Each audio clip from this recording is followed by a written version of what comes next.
A história recente do Irã ganhou contornos de terremoto político. A morte do líder supremo Ali Khamenei, junto com parte da cúpula militar, em um ataque atribuído aos Estados Unidos e a Israel, não é apenas a queda de uma liderança. É a abertura de uma nova era, ainda sem nome, ainda sem rosto definido. No dia seguinte ao ataque, o presidente Masoud Pezeshkian reapareceu. Sobrevivente de um atentado que também o tinha como alvo, ele surgiu na televisão estatal com um discurso duro. Chamou o ataque de declaração de guerra contra os muçulmanos, e afirmou que a vingança é um direito legítimo e um dever. As Forças Armadas, disse ele, deixariam os inimigos sem esperança. Não era apenas retórica. Era um recado ao mundo: o regime ainda respira. O conselho que assume o trono vazio. Com a morte de Khamenei, entra em cena o chamado Conselho de Liderança Interina. Uma espécie de ponte institucional para atravessar a tempestade.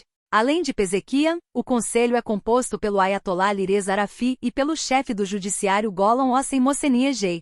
Eles assumem temporariamente as funções do líder supremo até que a Assembleia dos Peritos, formada por 88 membros religiosos, escolha o sucessor. Não há prazo. O processo é fechado, opaco, envolto em bastidores religiosos e cálculos políticos.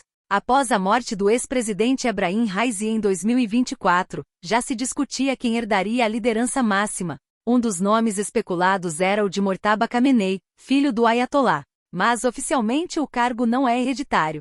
Outros nomes do clero conservador também circulam. Em meio à tensão, até Donald Trump declarou ter um nome em mente para liderar o país, embora isso dependa primeiro de uma mudança profunda no regime. A cúpula dizimada e o novo comando militar 4. O ataque que matou Khamenei também atingiu o coração militar do regime. Segundo a mídia estatal iraniana, os principais comandantes estavam reunidos em Teherã avaliando ataques anteriores quando foram atingidos. Entre os mortos estão Mohamed Pakour, Ali Shankani, Aziz Nazirzadeh e Abdourahim Mousavi.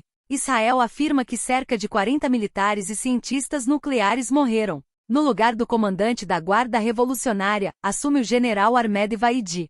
O nome não passa despercebido. Ele possui mandado de prisão da Interpol por suspeita de envolvimento no atentado contra a Associação Judaica AMIA, em Buenos Aires, em 1994, que deixou 85 mortos. A escolha sinaliza continuidade na linha dura: retaliação, luto e a bandeira vermelha. Enquanto reorganiza o poder, o regime tenta demonstrar força. O Irã decretou 40 dias de luto oficial. Mesquitas hastearam bandeiras vermelhas, símbolo xiita de vingança pelo sangue derramado. Imagens de moradores nas ruas chamando Khamenei de mártir circularam dentro e fora do país, inclusive em comunidades xiitas na Índia, Iraque e Paquistão. Mas o cenário doméstico é frágil. Pouco antes dessa crise, o regime havia reprimido duramente protestos internos contra a teocracia instaurada em 1979. A unidade que agora se tenta mostrar pode esconder fissuras profundas.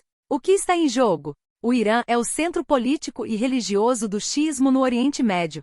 Um conflito prolongado com Estados Unidos e Israel pode redesenhar alianças, acender novas frentes e pressionar ainda mais a economia iraniana. Ao mesmo tempo, a sucessão do líder supremo definirá se o país seguirá na linha dura, se radicalizará ainda mais ou se abrirá brechas para mudanças internas. Estamos diante de um momento que pode alterar o equilíbrio do Oriente Médio por décadas.